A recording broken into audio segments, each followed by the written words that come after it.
Story time audio ബുക്സിലേക്ക് എല്ലാവർക്കും സ്വാഗതം. കമല ഗോവിന്ദ് എഴുതിയ നോവൽ പൊൻചിരാത്. അയ്യോ എൻ്റെ ഈശ്വര! ചുമലിലിരുന്ന ശില്പമോളെ താഴെ നിർത്തിയിട്ട് മണിയമ്മ ഓടിച്ചെന്ന് ആ ഫോട്ടോ കയ്യിലെടുത്തു. ശോ, ഇതിൻ്റെ ചില്ല് പൊട്ടിപ്പോയല്ലോ. മണിയമ്മയ്ക്കത് പ്രഭയുടെ അച്ഛനും അമ്മയും മാത്രമല്ല, മരിച്ചുപോയ സ്വന്തം സഹോദരനും ഭാര്യയുമാണ്. മണിയമ്മയുടെ വിഷമം അച്യുതൻകുട്ടി കണ്ടു. അയാൾക്കതൊട്ടും ഇഷ്ടമായില്ല. എടാ, എറിഞ്ഞത് പ്രിയയാണെങ്കിലും അച്യുതൻകുട്ടി ദീപുവിൻ്റെ നേർക്ക് തിരിഞ്ഞു. 5 വർഷം ഞങ്ങൾ ഈ മുറി തൂത്തും തുടച്ചും കാത്തിരുന്നതാ. നീയും ഭാര്യയും വന്നാലും ഒറ്റ ദിവസം പോലും ഈ മുറിയിൽ അന്തി ഉറങ്ങിയിട്ടില്ല. അച്ഛാ, ദീപു നിസ്സഹായത പറയാൻ ശ്രമിച്ചു. വേണ്ട, അക്കാര്യത്തിൽ നിനക്ക് ഒരുപാട് ന്യായങ്ങൾ പറയാൻ കാണും. എനിക്കത് കേൾക്കണ്ട. അച്യുതൻകുട്ടി വിരൽ ചൂണ്ടി. നീ എൻ്റെ മകനാണ്, സമ്മതിച്ചു. നീ ഇപ്പോൾ കുടുംബത്തോടെ അന്തി ഉറങ്ങാൻ വന്നു, സമ്മതിച്ചു. വന്നതിൻ്റെ കാരണവും മനസ്സിലായി മോനെ. പ്രിയ അത് കേട്ടു. അവൾ ദീപുവിനെ രൂക്ഷമായി നോക്കി. അച്യുതൻകുട്ടി തുടർന്നു. ഏതവസ്ഥയിലായാലും അച്ഛനമ്മമാരോട് മക്കൾ യുദ്ധം ചെയ്യും. പക്ഷേ മക്കളോട് യുദ്ധം ചെയ്യാൻ ഒരച്ഛനമ്മമാർക്കും കഴിയില്ലടാ. അതുകൊണ്ട് ഞാനും തോറ്റു തരുക. ഈ മുറി നിങ്ങളുടേത് തന്നെയാ. നിങ്ങൾ തന്നെ താമസിച്ചോ. പക്ഷെ ഒരു കാര്യമുണ്ട്. അച്യുതൻകുട്ടി കർക്കശക്കാരനായി. പ്രഭ ഇതിനുള്ളിൽ താമസിച്ചത് ഞാനും മണിയും പറഞ്ഞിട്ട് തന്നെയാ. അതുകൊണ്ട് ആ ഫോട്ടോ എടുത്തെറിഞ്ഞത് അങ്ങനെ ഇരിക്കട്ടെ. ഇനി ആ മുറിയിൽ ഇപ്പോഴുള്ള ഒരു മുട്ടസൂചി പോലും എടുത്തെറിയാനോ നശിപ്പിക്കാനോ ഞാൻ സമ്മതിക്കില്ല. നിങ്ങൾക്ക് ധൃതിയുണ്ടെങ്കിൽ അതിനുള്ളിലുള്ള സാധനങ്ങൾ വെളിയിൽ കൊണ്ടുവന്ന് ഭദ്രമായി അടുക്കി വയ്ക്കുക. അതല്ലെങ്കിൽ പ്രഭ വന്ന് മുറി ഒഴിവാക്കി തരുന്നതുവരെ പുറത്ത് കാത്തിരിക്കുക. ഏത് വേണമെന്ന് ഇപ്പോൾ തീരുമാനിച്ചോ. അച്ഛൻ്റേത് ഉറച്ച വാക്കുകളാണെന്ന് ദീപുവിന് മനസ്സിലായി. മാത്രമല്ല, അച്ഛൻ പറഞ്ഞത് കാര്യമാണെന്നും അവൻ അറിഞ്ഞു. ദീപു മുറിക്കുള്ളിലേക്ക് ചെന്നു. കാർമേഘം മൂടിയതുപോലെ നിൽക്കുകയാണ് പ്രിയ. നീ എന്തിനാ ആ ഫോട്ടോ എടുത്തെറിഞ്ഞത്? ദീപു ചോദിച്ചു. അത് മോശമായിപ്പോയി. മോശമാണ്, അതറിഞ്ഞിട്ട് തന്നെയാണ് ഞാൻ എടുത്തെറിഞ്ഞത്. പ്രിയ കയർത്തു. പ്രിയേ, ദീപു അവളെ തണുപ്പിക്കാനായി പറഞ്ഞു. അവളെ ഇവിടെ താമസിപ്പിച്ചതിന് ഇവിടെ വന്ന് അച്ഛനോടും അമ്മയോടും വഴക്കിട്ടവനാ ഞാൻ. ഓ, വലിയ കാര്യമായിപ്പോയി, പ്രിയ പുച്ഛിച്ചു. എന്നിട്ടെന്തായി? നിങ്ങളുടെ അച്ഛൻ അതിന് പുല്ലുവില തന്നോ? അത് തന്നെയാണ് ഞാനും പറഞ്ഞു വരുന്നത്, ദീപു തുടർന്നു. അച്ഛൻ അവളെ ഇവിടെ താമസിപ്പിച്ചു പോയി. പഠിക്കാൻ നല്ല സാമർഥ്യമുള്ളതുകൊണ്ട് പഠിക്കാനും വിട്ടു. ഇത് രണ്ടും അച്ഛൻ തീരുമാനിച്ചു കഴിഞ്ഞു. ഇനി ആര് വിചാരിച്ചാലും അത് മാറ്റാനും പറ്റില്ല. അതുകൊണ്ട് തൽക്കാലം നമ്മൾ എതിർക്കാൻ നിൽക്കണ്ട പ്രിയേ. നമ്മൾ വിജയിക്കില്ല. അപ്പോൾ അവൾക്ക് വേണ്ടി നമ്മൾ അങ്ങെല്ലാം സഹിച്ചോണം അല്ലേ? സഹിക്കാനല്ല പറഞ്ഞത്, നമ്മൾ കുറച്ച് അഡ്ജസ്റ്റ് ചെയ്യണമെന്നാണ്. പ്രിയയുടെ മുഖം കൂടുതൽ കടുത്തു. ഒരു കാര്യത്തിലും ഒരു അഡ്ജസ്റ്റ്മെൻറ്റിനും ഞാൻ തയ്യാറല്ലെന്ന് ദീപേട്ടൻ അറിയാലോ. പ്രിയ ഒട്ടും അയഞ്ഞില്ല. ഞാനിതൊക്കെ വലിച്ചെറിയണ്ട എന്നുണ്ടെങ്കിൽ ദീപേട്ടൻ തന്നെ എല്ലയെടുത്ത് പുറത്തിട്ടോ. അതാ നല്ലത്. ദീപു വഴങ്ങി. അവൻ കണ്ടു, താൻ പണ്ട് ഉപയോഗിച്ചു കൊണ്ടിരുന്ന ടേബിളിൽ പ്രഭ വാങ്ങിയ തടിച്ച മെഡിക്കൽ ബുക്സുകൾ വെച്ചിരിക്കുന്നു. ഒരു ഭാഗത്ത് അവൾ ഉപയോഗിക്കുന്ന കോസ്മെറ്റിക്സുകൾ, ഡ്രസ് സ്റ്റാൻഡിൽ ഉപയോഗിച്ച വസ്ത്രങ്ങൾ തൂക്കിയിട്ടിരിക്കുന്നു. ബെഡിൽ ഭംഗിയായി ചുളിവില്ലാതെ വിരിച്ചിട്ടിരിക്കുന്ന ബെഡ്ഷീറ്റ്, ഒട്ടും എണ്ണമയം പുരളാത്ത തലയിണകൾ എല്ലാം ഭംഗിയായും ചിട്ടയായും സൂക്ഷിച്ചിരിക്കുന്നു. ഒന്നൊന്നായി അവൻ എടുത്തു. മുറിക്ക് വെളിയിൽ ഹാളിലേക്ക് അടുക്കി വെച്ചു. ഷെൽഫ് തുറന്ന് പ്രഭയുടെ ഡ്രസ്സുകളും പുറത്തേക്ക് എടുത്തു വെച്ചു. തൻ്റേതല്ലാത്ത ഒരു അലമാര മുറിക്കുള്ളിൽ അധികമായിട്ടുണ്ട്. വാടക വീട്ടിൽ നിന്ന് പ്രഭ കൊണ്ടുവന്നതാകും. അച്ഛാ, ഈ അലമാരയിലൊന്ന് പിടിച്ചേ, ദീപു അച്യുതൻകുട്ടിയോട് വിളിച്ചു പറഞ്ഞു. അയാൾ ചെന്നു. ഇരുവരും കൂടി അലമാരി പുറത്തേക്ക് കൊണ്ടുവരുമ്പോഴാണ് പ്രഭ കയറി വന്നത്. ദീപുവിനെ കണ്ടതോടെ ഒറ്റ നോട്ടത്തിൽ തന്നെ അവൾക്ക് കാര്യങ്ങൾ മനസ്സിലായി. അലമാരി തറയിൽ വെച്ചിട്ട് മുഖമുയർത്തി. അച്യുതൻകുട്ടി ഒന്നും സംഭവിക്കാത്തതുപോലെ സാധാരണ നിലയിൽ തന്നെ അവളോട് പറഞ്ഞു. ഇവരിങ്ങോട്ട് താമസം മാറ്റി പോന്നു മോളെ. ഇത് അവരുടെ മുറിയല്ലേ? പ്രഭ ചിരിച്ചു. നിന്റെ സാധനങ്ങൾ മുകളിലെ റൂമിലേക്ക് മാറ്റിത്തരാം പ്രഭേ, ദീപു നേർത്ത ചിരിയോടെ പറഞ്ഞു. നിനക്ക് പഠിക്കാൻ അതാ നല്ലത്. അവിടെ ഇരുന്നാൽ നല്ല കാറ്റ് കിട്ടും. എനിക്ക് ഏതായാലും മതി ദീപേട്ടാ, പ്രഭ പറഞ്ഞു. അവളുടെ മുഖത്ത് ഒട്ടും നീരസമോ പിണക്കമോ ഇല്ലെന്ന് ദീപു ശ്രദ്ധിച്ചു. പ്രിയ അവളെ കണ്ട് മുറിയുടെ വാതിൽക്കലേക്ക് വന്നു. അവളുടെ മുഖത്ത് ഒരു പുച്ഛച്ചിരിയുണ്ടായിരുന്നു. അവൾ എന്തെങ്കിലും വെട്ടി വിളിച്ച് പറയാതിരിക്കാനായി ദീപു അവൾക്കരികിലേക്ക് ചെന്നു. രംഗമൊന്ന് ലാഘവപ്പെടുത്താനായി തമാശയോടെ അവൻ പറഞ്ഞു. നീ ഇവളെ ഓർക്കുന്നില്ലേ പ്രിയേ? 4-5 വർഷം മുമ്പ് നമ്മുടെ കല്യാണം കൂടാൻ ഇവളുണ്ടായിരുന്നു. മിടിയും ടോപ്പുമൊക്കെ ഇട്ട ചെറിയ കുട്ടിയായിരുന്നവള്.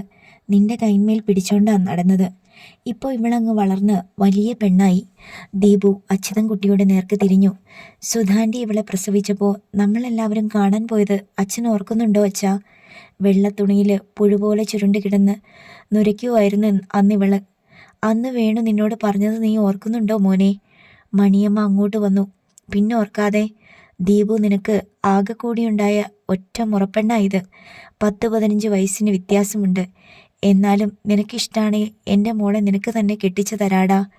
ദീപു ഉറക്കെ ചിരിച്ചുകൊണ്ട് പ്രഭയെ നോക്കി. നീ ഇങ്ങനെ ചാടിക്കേറി ഡോക്ടറാവുന്നൊക്കെ ആരാടി അറിഞ്ഞേ? അറിഞ്ഞിരുന്നെങ്കിൽ ഞാൻ അന്നേ കാത്തിരിക്കത്തില്ലായിരുന്നോ? ഇനി പറഞ്ഞിട്ട് എന്നാടാ കാര്യം? ഒക്കെ കൈവിട്ടു പോയില്ലേ? അച്യുതൻകുട്ടി മനഃപൂർവ്വം പറഞ്ഞുകൊണ്ട് ചിരിയിൽ പങ്കുചേർന്നു. പ്രഭയും ആ ചിരിയിൽ പങ്കുകൊണ്ടു. പ്രിയയുടെ മുഖം ഇരുണ്ടു. അച്ഛൻ്റെയും അമ്മയുടെയും കൂടെ ചേർന്ന് ദീപവും തന്നെ പരിഹസിച്ചതാണെന്ന് അവൾക്ക് തോന്നി. അവൾ മുറിക്കുള്ളിലേക്ക് തലവലിച്ചു അമർഷത്തോടെ. ദീപുവിന് മനസ്സിലായി വെളുക്കാൻ തേച്ചത് പാണ്ടായെന്ന്. എങ്കിലും അവനത് ഭാവിച്ചില്ല. പ്രഭയും അച്യുതൻകുട്ടിയും കൂടി മുറിയിൽ നിന്നിറക്കി വെച്ചിരുന്ന സാധനങ്ങൾ സ്റ്റെയർ കേസിലൂടെ മുകളിലേക്ക് നീക്കാൻ തുടങ്ങി. ദീപുവും അവർക്കൊപ്പം കൂടി. മുകളിൽ ചെന്ന് അച്യുതൻകുട്ടി പ്രീത ഉപയോഗിച്ചിരുന്ന മുറി തുറന്നു. പ്രഭയ്ക്ക് ആ റൂം ഇഷ്ടമായി. താഴത്തെ റൂമിലുണ്ടായിരുന്ന എല്ലാ സൗകര്യങ്ങളും അതിലും ഉണ്ട്. വിരിച്ചിട്ട ബെഡിനടുത്ത് തന്നെ ടേബിളും ഉണ്ട്. പ്രഭ തൻ്റെ ബുക്കുകളും മറ്റ് സാധനങ്ങളും ടേബിളിന് മുകളിൽ വെച്ചു. അതിനപ്പുറത്ത് വെക്കാനായി അവൾ അച്ഛൻ്റെയും അമ്മയുടെയും ഫോട്ടോ തിരഞ്ഞു. അത് കയ്യിലെടുത്തപ്പോഴാണവൾ ചില്ലുകൾ തകർന്നിരിക്കുന്നത് കണ്ടത്. സാധനങ്ങൾ പുറത്തേക്കെടുത്തപ്പോൾ എൻ്റെ കയ്യിൽ നിന്ന് താഴോട്ട് വീണു പോയതാ മോളെ, അച്യുതൻകുട്ടി പറഞ്ഞു. നാളെയാകട്ടെ അത് കൊണ്ടുപോയി ചില്ല് മാറ്റി ഇടിവിക്കാം.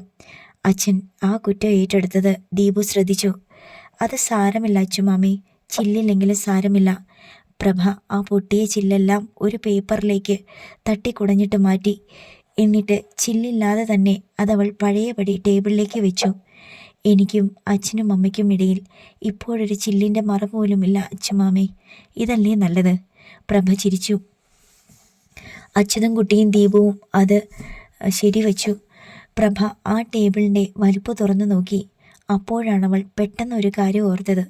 ഞാനിപ്പം വരാം അച്ചുമാമേ. അവൾ വേഗം സ്റ്റെപ്പ് ഇറങ്ങി താഴെയെത്തി. പഴയ റൂമിൻ്റെ വാതിൽക്കിലേക്ക് ചെന്നു. കൊണ്ടുവന്ന ബാഗിനുള്ളിൽ നിന്ന് തുണിത്തരങ്ങൾ ഒന്നൊന്നായി എടുത്ത് ഷെൽഫിനുള്ളിലേക്ക് വെക്കുകയാണ് പ്രിയ. അപരിചിതത്തോടെ അവൾക്കരികിൽ തന്നെയുണ്ട് ശില്പമോളും. എന്നാടി? പ്രഭയെ കണ്ടപ്പോൾ പ്രിയയ്ക്ക് വീണ്ടും അമർഷമുണ്ടായി. എൻ്റെ 1-2 സാധനങ്ങൾ എടുക്കാനുണ്ടായിരുന്നു പ്രിയേച്ചി. നിൻ്റേതെല്ലാം എടുത്ത് വെളിയിലേക്ക് ഇട്ടു തന്നിട്ടുണ്ട്, പ്രിയ പറഞ്ഞു. പ്രഭ മന്ദഹസിച്ചുകൊണ്ട് പറഞ്ഞു. എൻ്റെ അച്ഛൻ്റെയും അമ്മയുടെയും ഫോട്ടോ കയ്യിൽ നിന്ന് വഴുതി വീണ് പൊട്ടിയതാണെന്ന് അച്ചുമാമ ഏറ്റു പറഞ്ഞപ്പോഴേ എനിക്ക് മനസ്സിലായി പ്രിയേച്ചി എല്ലാം എടുത്ത് വെളിയിലിട്ടതാണെന്ന്. നാശം! പ്രിയ ചീറി. എന്നതാണേലും എടുത്തോണ്ട് പോടി. പ്രഭ മുറിക്കുള്ളിലേക്ക് കയറി. മേശയുടെ വലിപ്പ് തുറന്നു.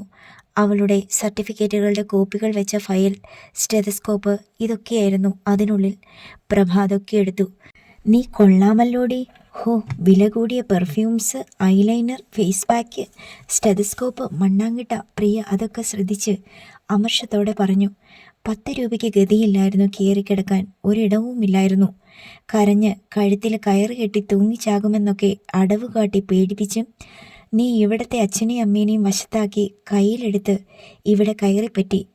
അത് പോകട്ടെ എന്ന് വെക്കാം. പക്ഷെ ഇപ്പോൾ നീ ഇവിടെയുള്ള എല്ലാവരുടെയും നെറുകയ്ക്ക് ചവിട്ടി കയറി നിന്ന് കൊമ്പത്ത് പിടിക്കാൻ നോക്കുക. അത് ഞാൻ സഹിക്കുകയല്ലടി. പ്രഭ കേട്ടു നിന്നു. ശില്പയെ പിടിച്ച് മുൻപിലേക്ക് നിർത്തിക്കൊണ്ട് പ്രിയ പറഞ്ഞു. നീ കണ്ടോ ഈ കുഞ്ഞിനെ? എൻ്റെയും ദീപേട്ടൻ്റെയും മോളാ. ഈ വീടിൻ്റെയും ഇവിടെയുള്ള ഓരോ മുട്ടുസൂചിയുടെയും പോലും അവകാശി എൻ്റെ മോള്. ഇവൾ അനുഭവിക്കാനുള്ളതൊക്കെയാണ് നീ ഊറ്റിപ്പിഴിഞ്ഞെടുത്തിരിക്കുന്നതെന്ന് ഓർത്തോടി. നീ ഇതുകൊണ്ട് ഒരിക്കലും രക്ഷപ്പെടുകയല്ലടി. രക്ഷപ്പെടാൻ പോകുന്നില്ല. രക്ഷപ്പെടുത്തുകയല്ലടി ഞാനാ പറയുന്നേ. ഈ പ്രിയ നെഞ്ചിൽ കൈവച്ചു. ആ വെല്ലുവിളിയും പ്രാക്കും പ്രഭ കേട്ടു. തൻ്റെ സാധനങ്ങളും എടുത്ത് അവൾ ഒന്നും മറുപടി പറയാതെ പുറത്തേക്കിറങ്ങി. സമയം കിട്ടുമ്പോഴൊക്കെ ക്ലാസ്സിൽ ഓരോ ടീമിലുള്ളവർ ഒരുമിച്ച് മെഡിക്കൽ കോളേജിലെ ഹോസ്പിറ്റലിലേക്ക് പോകാറുണ്ട്. വാർഡുകളിൽ കയറി ഇറങ്ങാറുണ്ട്. ഓരോ ബെഡുകളിലും നിത്യേന കാണുന്ന രംഗങ്ങൾ. വേദനയുടെയും നിസ്സഹായതയുടെയും ആഴക്കടലുകളാണ് ഓരോ രോഗിയും. അതിലപ്പുറം പ്രത്യക്ഷത്തിൽ വേറൊരു വേദനയുണ്ടോ? ഇല്ല. അതുകൊണ്ട് തന്നെ പ്രിയയുടെ കുത്തിക്കീറുന്ന വാക്കുകൾ നെഞ്ചിനുള്ളിൽ ഒട്ടും നൊമ്പരം പടർത്താതിരിക്കാനും കണ്ണുകളിൽ പ്രതിഫലിക്കാതിരിക്കാനും പ്രഭ പ്രത്യേകം ശ്രദ്ധിച്ചു. തിങ്കളാഴ്ച വൈകുന്നേരം ജ്യോതി വന്നത് തൻ്റെ സ്കൂട്ടറിൽ തന്നെയാണ്. വെള്ള ഹോണ്ട ആക്റ്റീവ. സ്കൂട്ടർ പോർച്ചിലേക്ക് കയറ്റി സ്റ്റാൻഡിൽ വെച്ചിട്ട് നോക്കുമ്പോഴാണ് സിറ്റൗട്ടിലെ കസേരയിൽ ചാരിക്കിടന്ന് മൊബൈലിൽ കളിക്കുന്ന ശില്പമോളെ കണ്ടത്. എപ്പോ വന്നു മോളെ? അമ്പരപ്പോടെ അവൾ ശില്പയുടെ താടിയിൽ പിടിച്ച് ഓമനിച്ചുകൊണ്ട് ചോദിച്ചു. ഞങ്ങൾ സാറ്റർഡേയിൽ എത്തിയടി. അകത്തുനിന്ന് സിറ്റൗട്ടിലേക്ക് വന്നുകൊണ്ട് ഉത്തരം പറഞ്ഞത് ദീപുവാണ്. സാറ്റർഡേ? ജ്യോതി അമ്പരന്നു. എന്നിട്ടെന്താ ദീപേട്ട നിങ്ങൾ വരുമെന്നൊന്ന് വിളിച്ചു പറയാഞ്ഞത്? തൊടുവഴിക്ക് പോകാതെ ഞാനും ഇവിടെ നിൽക്കില്ലായിരുന്നോ? 2 ദിവസം നമുക്കെല്ലാവർക്കും ഇവിടെ അടിച്ചു പൊളിച്ച് കഴിയായിരുന്നല്ലോ ഏട്ടാ. ദീപു ലാഘവത്തോടെ ചിരിച്ചു. അതിനെന്നാടി, 2 ദിവസം പോയത് പോട്ടെ, ഇനി ദിവസവും അടിച്ചു പൊളിക്കാലോ. ഞങ്ങൾ ഇനി എന്നും ഇവിടെ ഉണ്ട്. കോഴിക്കോടുന്ന് താമസം മാറ്റി പോന്നു. ജ്യോതിയുടെ ഉള്ളൊന്ന് പാളി. അല്ല, ദീപേട്ടൻ അവിടെ നിന്ന് ഉടനെയൊന്നും ട്രാൻസ്ഫർ കിട്ടില്ലെന്ന് പറഞ്ഞിട്ട്? ട്രാൻസ്ഫർ കിട്ടിയേ തീരുമെന്ന് പറഞ്ഞ് ഞാൻ റിക്വസ്റ്റ് കൊടുത്തു. ജ്യോതിക്ക് കാര്യം പിടികിട്ടി. താൻ ഇവിടെ താമസിക്കാൻ തുടങ്ങിയതാണ് കാരണം. ജയേട്ടൻ പറഞ്ഞത് എത്ര ശരിയാണ്. പ്രിയേച്ചിയുടെ ബുദ്ധിയും പ്ലാനുമായിരിക്കും പിന്നിൽ. നന്നായി ദീപേട്ട. എല്ലാവരും കൂടിയാവുമ്പോൾ അച്ഛനും അമ്മയ്ക്കും കൂടുതൽ സന്തോഷമാകും. അവൾ സന്തോഷം ഭാവിച്ചു. ശരിയാടി. ദീപവും ചിരിച്ചെന്ന് വരുത്തി. പ്രിയേച്ചി എന്തിയെ? അകത്തുണ്ടടി, നീ ചെല്ല്. ശില്പയെ ജ്യോതി താഴെ നിർത്തി. എന്നിട്ട് ഹാളിലേക്ക് കയറി ചെന്നു. നേരെ മുൻപിലെത്തി പ്രിയ. ഒരു ചെറിയ പ്ലേറ്റിൽ ശില്പയ്ക്ക് വേണ്ടി ബിസ്ക്കറ്റുമായി കിച്ചണിൽ നിന്ന് ഹാളിലേക്ക് വരികയായിരുന്നു പ്രിയ. ജ്യോതിയെ കണ്ടപ്പോൾ തുറന്ന ചിരിയോടെ പ്രിയ ചോദിച്ചു. നിന്നെ കണ്ടില്ലല്ലോന്ന് ഞാനും അമ്മയും പറഞ്ഞതേയുള്ളൂ. ടീച്ചേഴ്സ് മീറ്റിംഗ് ഉണ്ടായിരുന്നു പ്രിയേച്ചി, അതാണ് വരാൻ വൈകിയത്, ജ്യോതി പറഞ്ഞു. എന്നിട്ട് നേർത്ത ചിരിയിൽ അല്പം പരിഹാസം കലർത്തി അവൾ തുടർന്നു. പ്രിയേച്ചി കോഴിക്കോട് നിന്ന് താമസം മതിയാക്കി മടങ്ങി വന്നപ്പോൾ സ്വന്തം മുറിയിൽ കുടിയേറ്റക്കാരായി അല്ലേ? പ്രിയയ്ക്ക് ആ പരിഹാസം മനസ്സിലായി. അവൾ അല്പം കൊള്ളിച്ചു പറഞ്ഞു. എനിക്ക് അവകാശപ്പെട്ടിടത്ത് ആര് കുടിയേറിയാലും ഞാൻ അവരെ അവിടെ വാഴിക്കത്തില്ല ജ്യോതി, കുടിയിറക്കിയിരിക്കും. ഞാൻ വന്നിട്ട് ആദ്യം ചെയ്തതും ഒരു കുടിയൊഴിപ്പിക്കല. ജ്യോതി അമ്പരന്നു. അവൾ പിന്നെന്തേ? ദാ മുകളിലോട്ട് വിട്ടിട്ടുണ്ട്. നീ അവിടെ ഒറ്റയ്ക്കല്ലേ? നിനക്ക് മിണ്ടിയും പറഞ്ഞും ഇരിക്കാൻ ഒരു കൂട്ടായല്ലോ.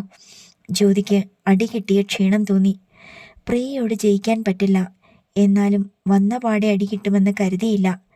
പ്രിയ ഒരുങ്ങി തന്നെയാണ്, സൂക്ഷിക്കണം. ജ്യോതി മുകളിലേക്ക് ചെന്നു. പ്രിയതേച്ചിയുടെ മുറി തുറന്നു കിടക്കുന്നു.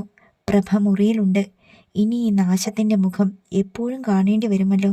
ഛേ, ജ്യോതിക്ക് മൊത്തത്തിൽ അമർഷം തോന്നി. വൈകുന്നേരം ഓഫീസിൽ നിന്ന് വന്ന ജയേഷ് റബ്ബർ തോട്ടത്തിലേക്ക് ഇറങ്ങി. റബ്ബർ വെട്ടാൻ 2-3 തൊഴിലാളികളുണ്ട്. ഒരാൾ വെട്ടിയെടുത്ത പാൽ അലുമിനിയം ബേസിനുള്ളിലേക്ക് ഒഴിച്ച് ഉറയാൻ വേണ്ടി ഡൈലൂട്ട് ചെയ്ത ആസിഡ് ചേർക്കുന്നു. ഒരാൾ അടിച്ചെടുത്ത ഷീറ്റുകൾ അഴമയിലേക്ക് വിരിക്കുകയാണ്. പുകപ്പുരയ്ക്കുള്ളിലാണ് മൂന്നാമൻ. റബ്ബർ ഷീറ്റുകൾ നന്നായി ഉണക്കാനായി തീയിട്ട് പോവുകയാണ് അയാൾ. ഓരോരുത്തർക്കും നിർദ്ദേശം കൊടുക്കുകയാണ് ജയേഷ്. അപ്പോഴാണ് കലേഷ് വന്നത്.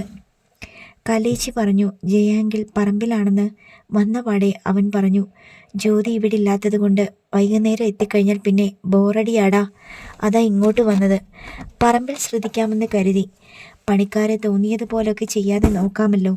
അത് ശരിയാ, കലേഷ് സമ്മതിച്ചു. അല്ല, നീ എന്താ വന്നത്? എന്താണ് നിന്റെ വരവിൻ്റെ പിന്നിലെ ഉദ്ദേശം? ജയേഷ് തമാശയോടെ ചോദിച്ചു. എലിക്ക് പ്രാണവേദന, പൂച്ചയ്ക്ക് വിളയാട്ടം. ജയാങ്കിൾ ഇങ്ങനെ കേട്ടിട്ടുണ്ടോ? കലേഷ് ചോദിച്ചു. എന്താടാ? ജയാങ്കിൾ എന്നെ വേദനിപ്പിച്ച് രസിക്കുക. ഇത് കൊള്ളാലോടാ. ജയാങ്കിൾ ഇപ്പോൾ എത്ര തവണ പുതിയോട്ട് പോയി? പോകാതിരിക്കാൻ പറ്റുവോടാ? എൻ്റെ ഭാര്യ ഇപ്പോൾ അവിടെ അല്ലേ? ജയേഷ് ഉറക്കെ ചിരിച്ചു. അതല്ല ജയാങ്കിൾ. എനിക്ക് കാര്യമൊക്കെ മനസ്സിലായടാ. നീ ആ പെങ്കൊച്ചിനെ വിട്ടേര്. അതെന്താ? കലേഷിൻ്റെ മുഖം വാടി. അവൾ ഒരു കുഞ്ഞി പ്രാവാടാ. വീണു പോയിടത്ത് നിന്ന് എണീറ്റ് 2 കാലിൽ നിൽക്കാനുള്ള തത്ര പാടില്ല. അതിനിടയിൽ നീ ചെന്ന് തട്ടി വീഴ്ത്തണ്ട. ജയാങ്കിൾ എന്നെക്കുറിച്ച് അവളോട് സൂചിപ്പിച്ചു പോലുമില്ല. ഷോ, ഇതൊരു പുലിവാലായല്ലോ. കഷ്ടമുണ്ട് ജയാങ്കിൾ. എന്നോട് ഇങ്ങനെ ദ്രോഹം ചെയ്യല്ലേ. കലേഷ് ദീനതയോടെ നോക്കി. എടാ മോനെ. കലേഷിൻ്റെ തോളിൽ പിടിച്ചുയർത്തി ജയേഷ് റബ്ബർ മരങ്ങൾക്കിടയിലൂടെ നടന്ന് ശാന്തമായി പറഞ്ഞു.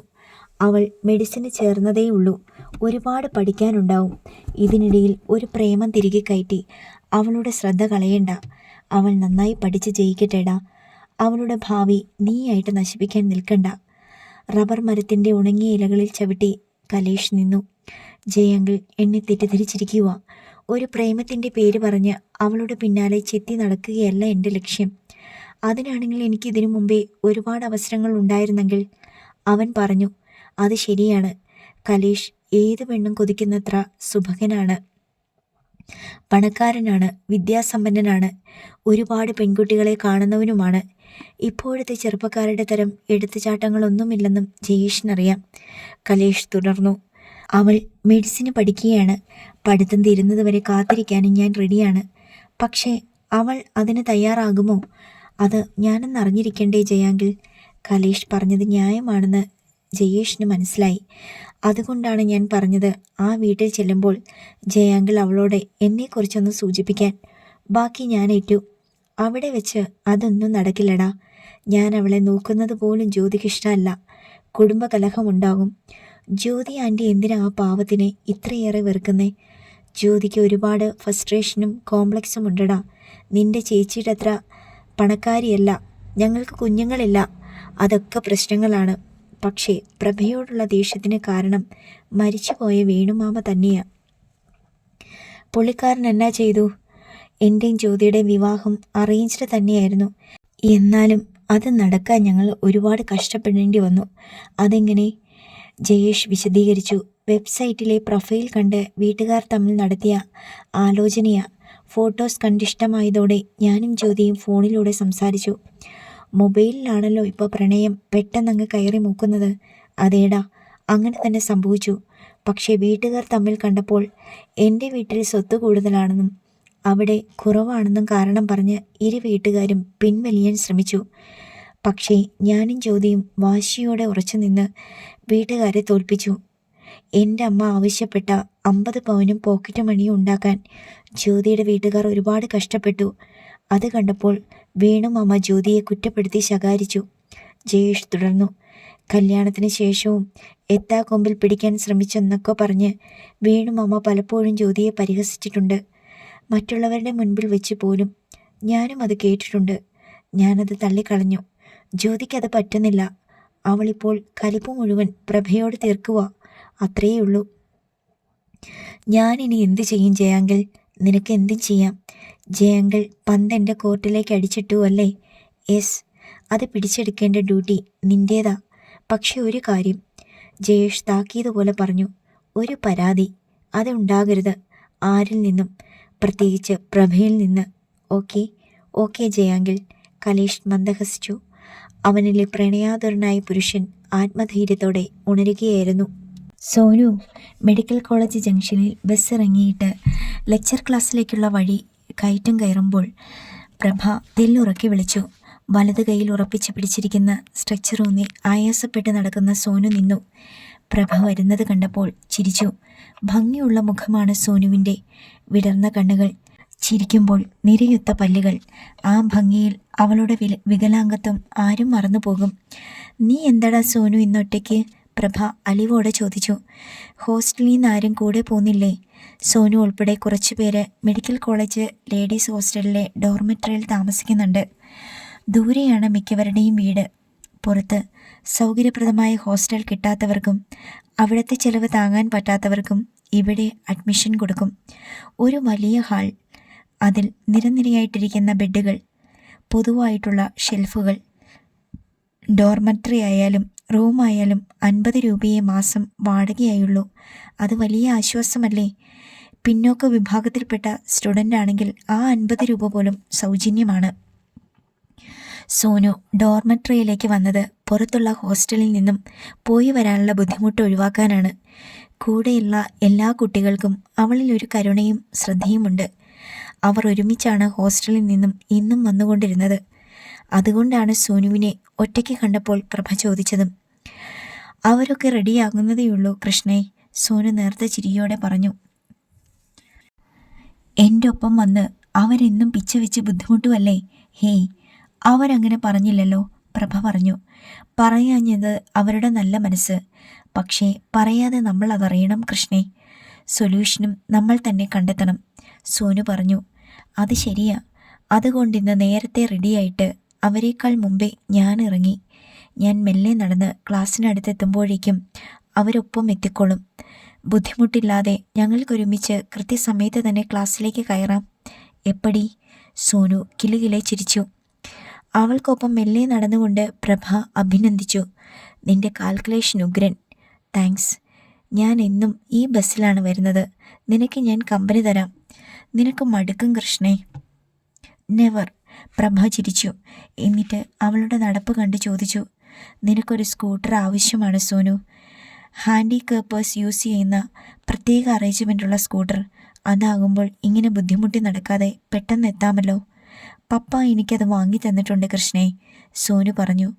വീട്ടിൽ വെച്ച് ഞാനത് ഉപയോഗിക്കുമായിരുന്നു. ഇങ്ങോട്ട് പോന്നപ്പോൾ കൊണ്ടുവരണ്ടാന്ന് കരുതി. അതെന്താ? അതിൽ സഞ്ചരിക്കാൻ ഞാൻ നടക്കാൻ മറന്നു പോകും കൃഷ്ണേ. ഈ മെഡിക്കൽ കോളേജ് വളപ്പ് മുഴുവൻ നടക്കണമെന്നുള്ളതാ എൻ്റെ ത്രില്ല്, സോനു തുടർന്നു. അതുമാത്രമല്ലേടാ, സ്കൂട്ടറിൽ ഞാൻ ഇങ്ങോട്ടും ഇങ്ങോട്ടും സഞ്ചരിച്ചാൽ ഇതുപോലെ നിങ്ങളോട് സംസാരിക്കാൻ പറ്റുമോ? ഞാൻ ഒറ്റപ്പെട്ടു പോകില്ലേ? ഒറ്റപ്പെടൽ എനിക്കൊട്ടും സഹിക്കാൻ പറ്റില്ലടാ. ഞങ്ങളൊക്കെ നിന്റെ കൂടെയുണ്ട് സോനു, പ്രഭ പറഞ്ഞു. എനിക്കെല്ലാം ഉണ്ട് കൃഷ്ണേ. പപ്പ, മമ്മ, ചേച്ചി, ചേട്ടൻ അവരൊക്കെ എന്നെ ഒരുപാട് സ്നേഹിക്കുന്നുണ്ട്. കൊല്ലത്ത് എൻ്റെ പപ്പയ്ക്ക് 3 കശുവണ്ടി ഫാക്ടറിയുണ്ട്. പണം ആവശ്യത്തിലേറെ. എനിക്കില്ലാത്തതും എനിക്ക് ആവശ്യമുള്ളതും ഒന്ന് മാത്രമാണ്. നന്നായി നടക്കാവുന്ന ഒരു കാൽ. പ്രഭ അലിവോടെ നോക്കി. സ്ട്രെച്ചർ ഊന്നി നടന്നുകൊണ്ട് സോനു തുടർന്നു. യു നോ കൃഷ്ണ, നമ്മൾ ആഗ്രഹിക്കുകയും നന്നായി പരിശ്രമിക്കുകയും ചെയ്താൽ പണം ഉൾപ്പെടെ നമുക്ക് ഈ ലോകത്തിൽ ഉണ്ടാക്കാൻ പറ്റാത്തതൊന്നുമില്ല, ദൈവം നിഷേധിക്കുന്നതൊഴികെ. ശരിയാണ് സോനു. സോ ദൈവം എനിക്ക് നിഷേധിച്ച കാൽ മറക്കാനാ എൻ്റെ ശ്രമം. നടക്കുക, കഴിയുന്നത്ര സ്പീഡിൽ. ഞാൻ മെഡിക്കൽ ഫീൽഡ് സെലക്ട് ചെയ്തതും അതുകൊണ്ട് തന്നെയാണ്, സോനു വാശിയോടെ തുടർന്നു. കശുവണ്ടി ഫാക്ടറിയുടെ ചുമതലയേറ്റ് അവിടെ ഇരുന്നോളാൻ എന്നോട് പപ്പയും മമ്മയും പറഞ്ഞതാ. നോ നോ, എനിക്കങ്ങനെ ഇരിക്കണ്ട. നടക്കണം, ഓടണം, ഈ ലോകം മുഴുവൻ. ഇവിടെ നിന്നിറങ്ങിയാൽ ഞാൻ ലണ്ടനിലേക്ക് പോകും. അവിടെ എൻ്റെ അപ്പാപ്പനുണ്ട്. കിട്ടാവുന്നത്ര ഫോറിൻ ഡിഗ്രികളൊക്കെ ഞാനെടുക്കും. പിന്നെ ഈ ലോകം മുഴുവൻ സഞ്ചരിക്കും. എന്തിനെന്നോ, ദൈവം നിഷേധിച്ചതൊന്നും ഇല്ലാത്തതല്ലെന്ന് ഈ ലോകത്തെ കാട്ടിക്കൊടുക്കാൻ. ധൈര്യം പകർന്ന് അവരുടെ കണ്ണീരൊപ്പാൻ. എപ്പടി? സോനു ഉത്സാഹത്തോടെ പ്രഭയെ നോക്കി. അവൾ അന്തം വിട്ട് നിന്നു. ഇതാണ് ഊർജം, ഇങ്ങനെ വേണം. പ്രഭയ്ക്ക് തോന്നി ഇനി യാതൊരു കാരണവശാലും താൻ തളരില്ലെന്ന്. സോനു നില്ലടാ, പിന്നിൽ നിന്നും വിളി വന്നു. ഹോസ്റ്റലിൽ കൂടെയുള്ളവരാണ്. സോനു പറഞ്ഞത് കൃത്യമായിരുന്നു. കയറ്റം കയറി തീർന്ന് അവർ ക്ലാസ്സിനടുത്തെത്തിയപ്പോഴേക്കും കൂട്ടുകാരും എത്തിക്കഴിഞ്ഞു. എനിക്കിന്ന് കൃഷ്ണയെ കൂട്ടുകിട്ടി.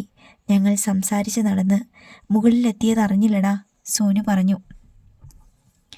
എല്ലാവരും കൂടി ആരവത്തോടെ ക്ലാസ് റൂം ഹാളിലേക്ക് കയറി. ബയോ കെമിസ്ട്രിയുടെ ക്ലാസ്സാണ് രാവിലെ. പ്രൊഫസർ അലക്സ് കോശി സർ എത്താറാകുന്നതേയുള്ളൂ. വളരെ ഇൻട്രസ്റ്റിംഗ് ആയിട്ടേ അദ്ദേഹം ക്ലാസ് എടുക്കൂ. ഡിയർ ഫ്രണ്ട്സ്, അപ്പോഴാണ് പ്ലാറ്റ്ഫോമിലേക്ക് ക്ലാസ് ലീഡർ സ്ഥാനത്തുള്ള സിനോജ് പീറ്റർ കടന്നു വരുന്നത്. എല്ലാവരും ശ്രദ്ധിച്ചു. നമ്മൾ 150 പേരുണ്ട്. 150 കുടുംബത്തിൽ നിന്നും വന്നവർ. വിവിധ ജാതി, മതം, വിവിധ രാഷ്ട്രീയം, വ്യത്യസ്തമായ സ്ഥലങ്ങൾ, കാഴ്ചപ്പാടുകൾ, ഭാഷാരീതി. പണമുള്ളവരും ഇല്ലാത്തവരുമുണ്ട്. പക്ഷേ ഒറ്റ മനസ്സാണ് നമ്മൾക്കെന്ന് ഇതിനോടകം തന്നെ നമ്മൾ തന്നെ തിരിച്ചറിഞ്ഞിട്ടുണ്ട്. ഒറ്റ മനസ്സോടെ, ഒറ്റ ചിന്തയോടെ 7-8 വർഷം നമ്മൾ ഈ മെഡി ക്യാമ്പിനുള്ളിൽ ചുറ്റിത്തിരിയേണ്ടവരാണ്. ബിരുദം വാങ്ങി പിരിയേണ്ടവരാണ്. Am I correct? കറക്റ്റ്, കോറസായി മറുപടി. ഞാൻ നമ്മുടെയെല്ലാം വെയറബൌട്ട് ചെക്ക് ചെയ്തു. 95% പേർക്കും അച്ഛനും അമ്മയുമുണ്ട്. ബാക്കി അച്ഛനോ അമ്മയോ മാത്രം നഷ്ടപ്പെട്ടവർ.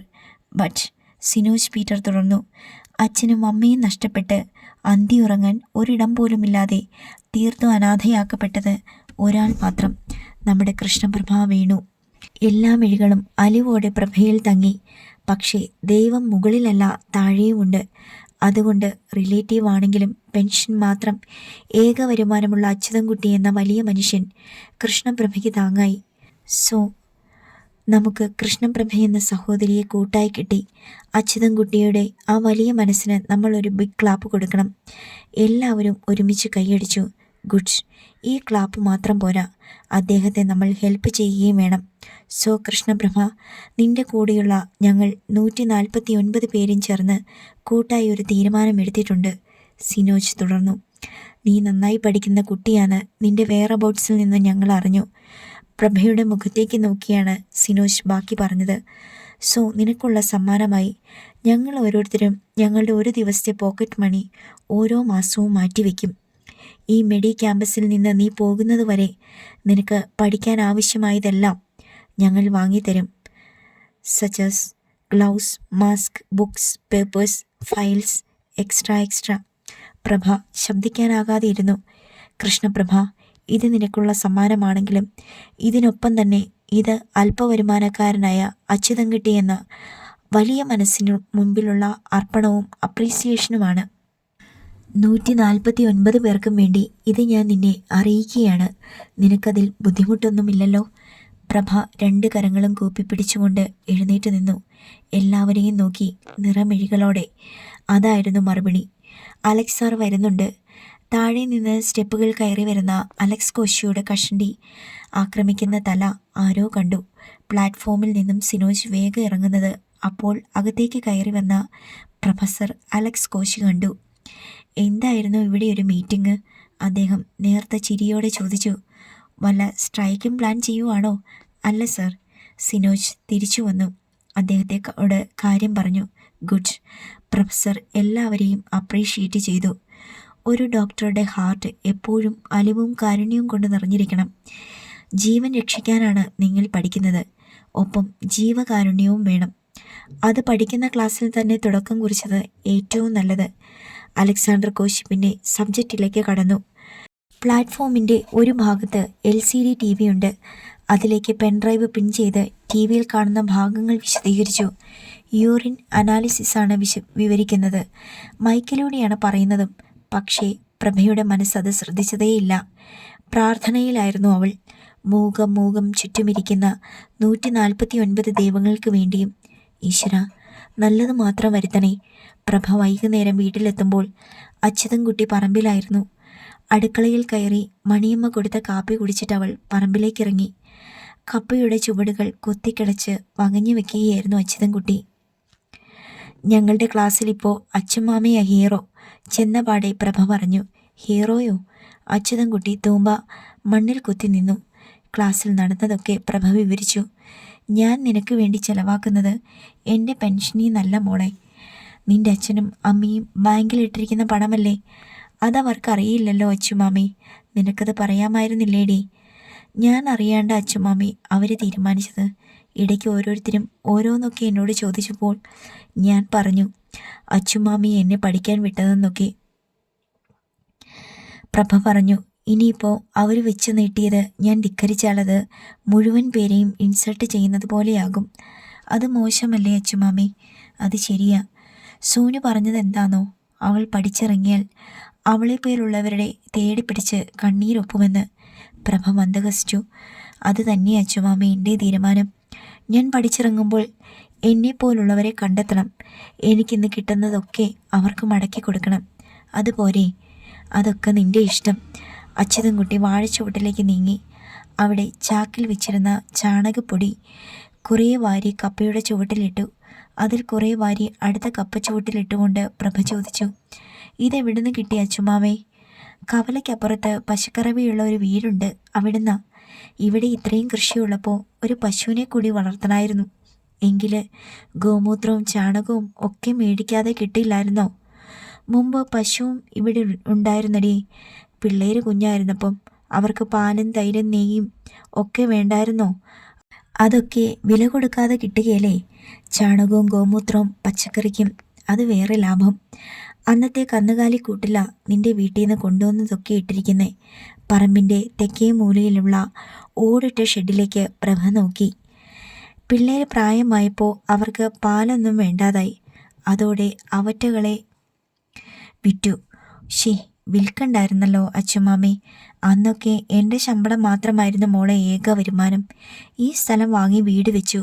അതിൻ്റെ കടം വീട്ടണം. 3 മക്കളെ വളർത്തണ്ടേ, പഠിപ്പിക്കണ്ടേ? അതുകൊണ്ടൊക്കെയാ കൃഷിയിൽ ശ്രദ്ധിച്ചതും പശുവിനെ വളർത്തിയതും. പിന്നെ ചെറുപ്പത്തിൻ്റെ ചങ്കൂറ്റമല്ലേ അന്നൊക്കെ. മണിക്കും ചെറുപ്പമായിരുന്നു. അയാൾ തുടർന്നു. 3 കുഞ്ഞുങ്ങൾ, കോഴി, ആട്, പശു, കൃഷി, തയ്യൽ, അടുക്കളപ്പണികൾ. ഒരു പരാതിയുമില്ലാതെ 24 മണിക്കൂറും പണി ചെയ്തും. പിള്ളേർക്ക് പ്രായമായപ്പോൾ അവൾക്ക് പ്രായമേറിയില്ലേ മോളെ? പിന്നെയും കഷ്ടപ്പെടുത്തുന്നത് ശരിയാണോ മോളെ? മണി ആൻറ്റി കൂടുതൽ ജോലി ചെയ്യുന്നതും കഷ്ടപ്പെടുന്നതും അച്ചുമാമയ്ക്ക് സങ്കടമല്ലേ? ഭാര്യയുടെ വിഷമങ്ങളും സങ്കടങ്ങളും ആദ്യം കാണേണ്ടതും അറിയേണ്ടതും ഭർത്താവ് തന്നെയാ മോളെ. നമ്മളത് അറിയുന്നുണ്ടെന്നുള്ള തോന്നലാ മോളെ അവരുടെ ഏക ആശ്വാസം. വയസ്സാകുമ്പോഴെങ്കിലും ഒരു സ്വാതന്ത്ര്യം കൊടുക്കാൻ കഴിഞ്ഞില്ലെങ്കിൽ പിന്നെ എന്നതാ മോളെ ഭർത്താവിൻ്റെ സ്നേഹമെന്ന് പറയുന്നത്? അച്യുതൻകുട്ടിയുടെ മുഖത്തെ പ്രസാദം മങ്ങി. എല്ലാ കടമകളും തീർത്ത് കഷ്ടപ്പാടുകളും തീർത്ത് കുറേ വർഷമായിട്ട് ഞാനും മണിയും വിശ്രമിക്കുമായിരുന്നു. ആരും കൂടെയില്ല എന്നൊരു സങ്കടമേ ഉണ്ടായിരുന്നുള്ളൂ. നീ വന്നപ്പോൾ അതും മാറിയതാ. ഇപ്പോൾ കൂട്ടിന് ഒരുപാട് പേരുണ്ട്. പക്ഷേ അച്യുതൻകുട്ടി പൂർത്തിയാക്കിയില്ല. ആ മുഖത്തെ സങ്കടം മറയ്ക്കാനെന്നോണം തൂമ്പയെടുത്ത് അയാൾ ആഞ്ഞു വെട്ടി. ഇവൾ എന്തിനാ എന്നും കോളേജിൽ നിന്ന് വന്നിട്ടിങ്ങനെ പറമ്പിലേക്ക് ഓടുന്നത്? വീടിനുള്ളിൽ ജനാലയ്ക്കിൽ നിന്നിരുന്ന ജ്യോതിയുടെ അടുത്തേക്ക് വന്ന് പ്രിയ ചോദിച്ചു. അതല്ലേ മണിയടി? അവള് അച്ഛനെ കയ്യിലെടുത്തത് അങ്ങനെയാ പ്രിയേച്ചി, ജ്യോതി പറഞ്ഞു. ദിവസവും രാവിലെ അവൾ അച്ഛന് നേരെ കൈനീട്ടും. അച്ഛൻ അവൾക്ക് ആവശ്യമുള്ളത്ര വാരിയിട്ട് കൊടുക്കും. എൻ്റെ മോൾക്ക് അനുഭവിക്കാനുള്ളതാ അവളിങ്ങനെ ദിവസവും ഇരുന്ന് വാങ്ങുന്നത്. പ്രിയ അമർഷം കൊണ്ടു. ഇത് നിർത്താതെ പ്രിയ അടങ്ങില്ല. പ്രിയേച്ചി എന്ത് വേണമെങ്കിലും ചെയ്തോ, ഞാനുണ്ട് കൂടെ, ജ്യോതി പറഞ്ഞു. ഡോക്ടറാകാൻ ഞാൻ ആഗ്രഹിച്ചതാ. എനിക്ക് കഴിയാത്തത് എൻ്റെ തലയെ ചവിട്ടി നിന്ന് തെണ്ടിക്കേറി വന്നവൾ അങ്ങനെ നേടണ്ട. അത് ഞാൻ സമ്മതിക്കില്ല. പ്രിയയ്ക്ക് സമ്മതമായി. പരസ്പരം പോരും മത്സരവും മറന്ന് പ്രഭയെ, പൊതുശത്രുവിനെ തറ പറ്റിക്കാനും തുരത്താനുമായി ഇരുവരും തമ്മിൽ കൈകോർത്തു. ദീപുവും ജയേഷും വല്ലപ്പോഴുമേ വരൂ. അതുകൊണ്ടിപ്പോൾ പ്രിയയ്ക്കും ജ്യോതിക്കും എന്തിനും ഇഷ്ടം പോലെ സമയമുണ്ട്, സൗകര്യമുണ്ട്. പ്രഭ അടുക്കളയിലേക്ക് ചെല്ലുമ്പോൾ മണിയമ്മയുടെ പണി രാത്രിയായിട്ടും തീർന്നിട്ടില്ല. രാവിലെ അപ്പമുണ്ടാക്കാൻ വേണ്ടി കുതിർത്ത അരി ഗ്രൈൻഡറിലേക്ക് ഇടുകയാണവർ. ഇങ്ങതാ മണിയാൻറ്റി, ഞാൻ ചെയ്തോളാം. പ്രഭ അവരുടെ കയ്യിൽ നിന്നും അരിപ്പാത്രം വാങ്ങി. നിനക്ക് പഠിക്കാനില്ലേ മോളെ? മണിയമ്മ അലിവോടെ ചോദിച്ചു. പ്രഭ അവരുടെ മുഖത്തേക്ക് നോക്കി. പാവം, പകൽ മുഴുവൻ അടുക്കളയിൽ തനിച്ചാണ്. ജ്യോതി അടുക്കളയിൽ കയറാറില്ല. പ്രിയ എന്തെങ്കിലും ചെയ്താലായി. പുലർന്നാൽ മണി ആൻറ്റിക്ക് അടുക്കള വിടണമെങ്കിൽ രാത്രിയാകണം. അല്ലടി, വെളുപ്പിന് 4 മണിക്ക് നീ എൻ്റെ കൂടെ അടുക്കളയിൽ കയറുന്നുണ്ട്. രാത്രിയിലും കൂടി വേണ്ട മോളെ, നീ പോയി പഠിച്ചോ. ഞാൻ പഠിച്ചോളാം മണി ആൻറ്റി, പ്രഭ പുഞ്ചിരിയോടെ പറഞ്ഞു. എന്നിട്ട് അവരുടെ അടുത്തേക്ക് ചേർന്ന് നിന്നു. നിന്നെ കൊണ്ട് ഞാൻ തോറ്റു, മണിയമ്മ വാത്സല്യത്തോടെ പറഞ്ഞു. അടുക്കളപ്പണി കഴിഞ്ഞ് പ്രഭ മുകളിലേക്ക് വന്നു. കുളി കഴിഞ്ഞ് രാത്രി 8:30 കഴിഞ്ഞതേയുള്ളൂ. പഠിക്കാൻ ഇനി ധാരാളം സമയം. അവൾ അപ്പുറത്തെ റൂമിൻ്റെ വാതിൽക്കിലേക്ക് ചെന്നു. ബെഡിൽ കയറി ചമ്രം പടിഞ്ഞിരുന്ന് ഫേസ്ബുക്ക് നോക്കി ലൈക്കും കമൻസും കൊടുക്കുകയാണ് ജ്യോതി. എന്താടി? അവൾ ചോദിച്ചു. ബയോ കെമിസ്ട്രിയുടെ കുറച്ച് നോട്ട്സ് ഡൗൺലോഡ് ചെയ്യാനുണ്ടായിരുന്നു ജ്യോതി ചേച്ചി. പ്രിൻ്റ് ഔട്ട് നോട്ട് സബ്മിറ്റ് ചെയ്യാനാ. എൻ്റെ കയ്യിൽ മൊബൈലേ ഉള്ളൂ. ജ്യോതി ചേച്ചിയുടെ ലാപ്ടോപ്പിൽ ഞാനൊന്ന് നോക്കിക്കോട്ടെ? ലാപ്ടോപ്പ് ടേബിളിലുണ്ട്, വെറുതെ ഇരിക്കുന്നു. വാതിൽക്കൽ നിൽക്കുന്നത് കൊണ്ട് പ്രഭയ്ക്കത് കാണാൻ പറ്റില്ല. പ്രിൻ്റ് ഔട്ട് നോട്ട് സബ്മിറ്റ് ചെയ്യണമെന്ന് ജ്യോതി ഉള്ളിൽ ചിരിച്ചു. നടന്നത് തന്നെ. പക്ഷേ വിരോധം കാട്ടാതെ അവൾ പറഞ്ഞു. സ്കൂളിലെ ടീച്ചർ ആവശ്യപ്പെട്ടിട്ട് ഞാനൊരു ഫിലിം ഡൗൺലോഡ് ചെയ്യുക. നാളെ കൊടുക്കണം. നീ 1/2 മണിക്കൂർ കഴിഞ്ഞിട്ട് വാ, തരാം. പ്രഭയ്ക്ക് ആശ്വാസമായി. മടിച്ചാണ് ചോദിച്ചതും തരില്ലെന്ന് കരുതിയതും. തരാമെന്ന് പറഞ്ഞല്ലോ. അവൾ 1/2 മണിക്കൂർ കഴിഞ്ഞപ്പോൾ വന്നു. ടീച്ചറിന് ഒരു ഫിലിം കൂടി വേണമെന്നിപ്പോൾ വിളിച്ചു പറഞ്ഞു. നീ 1 മണിക്കൂർ കഴിഞ്ഞു വാ. 1 മണിക്കൂർ കഴിഞ്ഞ് പ്രഭ ചെല്ലുമ്പോൾ ജ്യോതി വാതിലടച്ചു കഴിഞ്ഞിരുന്നു.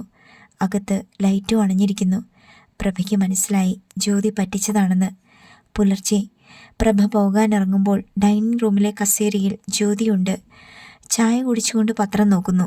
ഞാൻ ഇന്നലെ ഉറങ്ങിപ്പോയിടി, പരിഹാസച്ചിരി ഒളിപ്പിച്ച് ജ്യോതി പറഞ്ഞു. ലാബ് ഇപ്പോൾ ഫ്രീയാ, നീ ഡൗൺലോഡ് ചെയ്തോ. വേണ്ട ചേച്ചി, പ്രഭ മന്ദഹസിച്ചു. ഞാൻ ആ വിഡ്ഢി മെഡിക്കൽ കോളേജിനടുത്ത് തന്നെ നെറ്റ് കഫേയുണ്ട്, അവിടെ കയറി എടുക്കാവുന്നതേ ഉള്ളൂ. ഞാൻ ഇത്രയ്ക്ക് ഓർത്തില്ല. ചിരിച്ചുകൊണ്ടാണ് പ്രഭയത് പറഞ്ഞത്. പക്ഷേ ജ്യോതിക്കത് അടി കൊണ്ടതുപോലെയായി. 11 മണിക്ക് തിയറി ക്ലാസ് കഴിഞ്ഞു. 11:30ക്കാണ് അനാട്ടമി പ്രാക്ടിക്കൽ ആരംഭിക്കുക. അരമണിക്കൂർ ടൈമുണ്ട്. ഞാൻ നെറ്റ് കഫേയിൽ പോയിട്ട് അനാട്ടമിയിലേക്ക് വന്നേക്കാം. നിങ്ങൾ പോയിക്കോ കേട്ടോ, പ്രഭ സോനുവിനോട് മാത്രം പറഞ്ഞു. എന്നിട്ട് വേഗം ഇറക്കമിറങ്ങി താഴേക്ക് വന്നു. മെയിൻ റോഡിലെത്തി. റോഡിൻ്റെ ഇരുവശത്തുമാണ് ഷോപ്പുകളെല്ലാം. സ്മാർട്ട് നെറ്റ് കഫേ എന്ന ബോർഡ് കണ്ടു. പ്രഭ അങ്ങോട്ട് ചെന്നു. ആവശ്യമുള്ളത് അത്രയും ഡൗൺലോഡ് ചെയ്തു പ്രിൻറ്റും എടുത്തു. അതുമായി ധൃതിയിൽ തിരികെ വന്നു. നല്ല വെയിലുണ്ടെങ്കിലും അവൾ ധൃതിയിൽ തന്നെ തിരിച്ച് കയറ്റം കയറി. അതിനിടയിലാണ് വിളി. കൃഷ്ണപ്രഭേ. വിളി കേട്ട് അവൾ നിന്നു. അഡ്മിനിസ്ട്രേറ്റീവ് ബ്ലോക്കിന് മുൻപിലെ അക്വേഷ്യയുടെ തണലിൽ നിൽക്കുന്ന ആളെ ഒറ്റ നോട്ടത്തിൽ തന്നെ അവൾ തിരിച്ചറിഞ്ഞു. കലേഷ്. അവൻ അവളുടെ അടുത്തേക്ക് വന്നു. വെയിലേറ്റ് വിയർത്ത അവളുടെ നെറ്റിത്തടത്തിൽ മുത്തുകളായി തിളങ്ങുന്ന വിയർപ്പ് തുള്ളികൾ അവൻ ശ്രദ്ധിച്ചു. എന്താ ഇവിടെ നിൽക്കുന്നേ? ഫ്രണ്ടിനെ കാണാൻ വന്നതാ? പ്രഭ ചോദിച്ചു. ഫ്രണ്ടോ? ഏത് ഫ്രണ്ട്? ഇവിടെ ഡെന്റൽ കോളേജിൽ അഡ്മിഷൻ കിട്ടിയെന്ന് അന്ന് പറഞ്ഞില്ലേ? പ്രഭ പറഞ്ഞു. ഡെന്റൽ കോളേജ് ഇവിടെയല്ല, ഓപ്പോസിറ്റ് ഹില്ലിലാ, താഴേക്ക് ഇറങ്ങി പോകണം. ഞാൻ വന്നത് ആ ഫ്രണ്ടിനെ കാണാനല്ല. അന്നു പറഞ്ഞ കള്ളം തിരുത്താതെ കലേഷ് പറഞ്ഞു. പിന്നെ തന്നെ കാണാനാണ്. എന്നെയോ? പ്രഭ അമ്പരന്നു. എന്തിന്? ഒരു കാര്യം ചോദിക്കാൻ. എന്ത് കാര്യം? ഒട്ടും ചമ്മാതെ തുറന്ന ധൈര്യത്തോടെ അവൻ പറഞ്ഞു. എനിക്ക് വേണ്ടി മാത്രം കാത്തിരിക്കുമോ എന്ന്. പ്രഭ പെട്ടെന്ന് പൊട്ടിച്ചിരിച്ചു. കലേഷ് ചമ്മിപ്പോയി. അടുത്ത ഭാഗം നാളെ.